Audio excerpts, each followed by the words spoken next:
مساء الخير حبوباتي، ان شاء الله كامل تكونوا بخير وعلى خير وانتم تشوفوا في هذا الفيديو. جيتكم اليوم بوصفات من الاعشاب.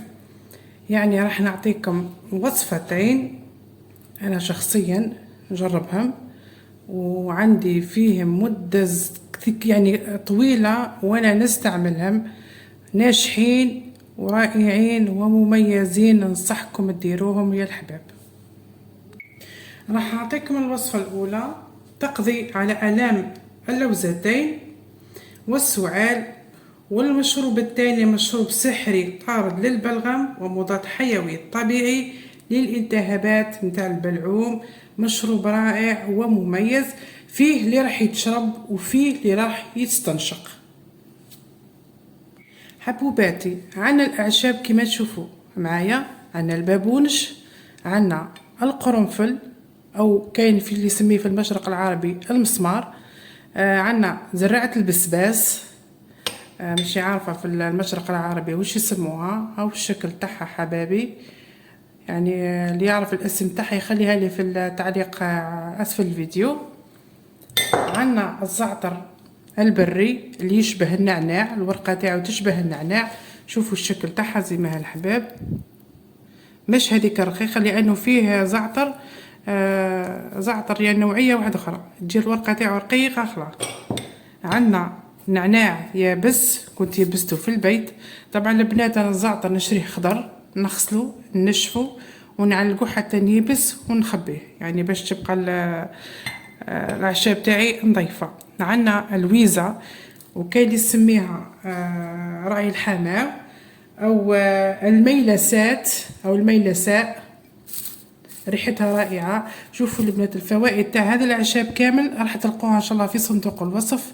شوفوا رائعه جدا للاعصاب، للبلغم، طارده للبلغم، للفيروسات، الميكروبات، وش نقول رفع المناعه، رائعه جدا.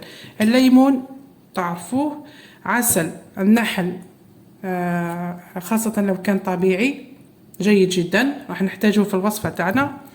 راح نحتاجه كذلك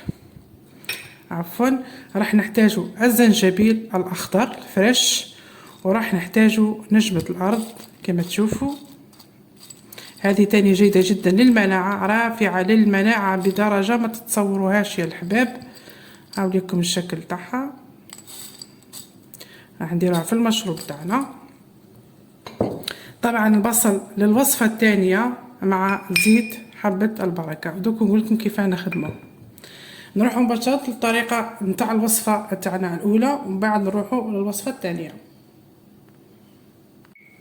طبعا البابونج، لما نستعمل البابونج ما نكونش نتناول في بعض الأدوية كالأسبرين ومضادات الصفائح الدموية يعني، ومميعات الدم والمهدئات والمكملات التي تحتوي على الجنكة، يعني هذا ما يتماشاش معها، هذا مفروغ منها. حاجة ثانية راح نبدو المشروب تاعنا، نجيبو كاسرون كيما هكذا عفوا، نحطو فيها كمية تاع ماء. طبعا لشخص واحد راح نديرو شخص واحد هكذا. واش نديرو؟ نجيبو عود القرنفل، نحسبو 3 عواد تاع قرنفل، فقط 3. لما يكون العدد اكثر من فرد واحد نضاعفوا المقادير البنات. 3 عواد نرموهم في الماء، ونجيبو حبه نتاع نجمه الارض ونحطوها في الماء هكذا، ونهزو هذا الكاسرون تاعنا نحطوها فوق النار تغلي. لما يغلي الماء نجيبوه ونحطوه بجيه. نجيبو كاس تاعنا، واش نديرو؟ نجيبو ملعقه نتاع بابونج محمره مليح، سامحوني هكذا تاع بابونج، ونجيبو مغرفه نتاع زعتر. طبعا المواد هذه كامله راح نغسلوها من بعد البنات، وتشربوهاش ما تناولوهاش هكذا على غبره على اي حاجه شوائب ولا. طبعا قبل ما نشرو الحوايج هذو كي نشروهم من البيت ونجيبوهم نقوهم من الحجر من كاش حاجه فيهم ولا نغسلوهم نشفوهم ونخبوهم في الخزانه تاعنا. نص معلقه نتاع زرعه البسباس، نديرو مغرف صغيره، ملعقه صغيره تاع نعناع هكذا. نهزو شويه نتاع اللويزه هكا، ونجيبو الماء هذا اللي غليناه مع القرنفل ولا نجم الطلق، ونحطوه هنا على الماء تاعنا. نسيت حاجه فقط ما درتهاش، اللي هو الزنجبيل. طبعا شوفوا الزنجبيل فقط للناس اللي ما تعانيش من قرحه المعده، اما الناس اللي تعاني من قرحه المعده ممنوع تحط الزنجبيل. الزنجبيل اخضر على الغبر هذاك ممنوع بتاتا، لانه حار شويه على هذا. شوفوا واش نديرو هكذا بالسكين فقط، نعمل ثقب ونرميه ونصب الماء وهو سخن على هذا المكونات، ونغلق عليها. طبعا هذه هي. طبعا هنا واش نزيد عليها؟ نزيد عليها شويه نتاع عصير ليمون، وندير عليها العسل الحر حسب الرغبه. كان يقدر يتناولها عادي. انا هنا راني جربت معاكم الشاي تاعي، حضرته هاوليكم الشكل تاعو. شوفوا المواد اللي فيه كامله تفاعلت البنات. شوفوا كيفاه الماء تغير اللون تاعو. طبعا الحين نقدر نتناولها عادي، نصفيها ونعصرها مليح هكذا في الصفايه باش كامل المواد اللي تبقى في الاعشاب تاعي تهود لي في الماء، ونشربها عادي. هذه الوصفه الاولى. نروحوا للوصفه الثانيه اللي انا يعني جربتها ونجحت فيها. وصفتنا الثانيه الاحباب اللي هي البصل. نجيب بصله عادي، نحي لها القشره ونقسمها على النص، ونحي لها هادو يعني الفصوص اللي فيها. تعطينا مثلا فصين. طبعا اللي عنده عسر في البلع، يعني لما يكونوا اللوزتين فيهم التهاب في الحلق، يعني لما الانسان يبلع ريقه ما يقدرش، واش يدير؟ نجيبوا زيت حبة البركة